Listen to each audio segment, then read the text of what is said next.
Hello everyone, welcome back to the channel.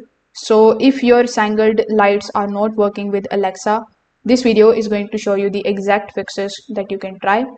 So first of all, you need to open the Sengled Home application on your phone.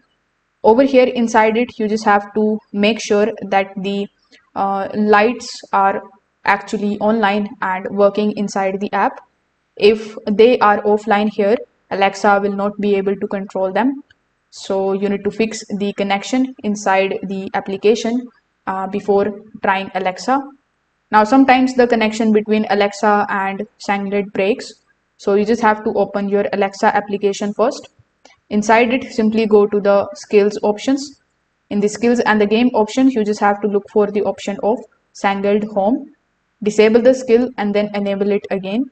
Sign into your Sengled account when prompted, and this particular step going to refresh the Sengled account when prompted.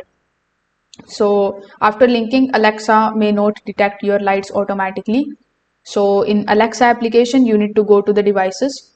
In your devices, simply look for the option of add device. After that, look for the option of lights and then simply look for the option of discover. Wait for Alexa to scan and find your Sengled device. So you can try these easy fixes and see if it is working properly. If this video helped you out, make sure that you like this video and subscribe to the channel.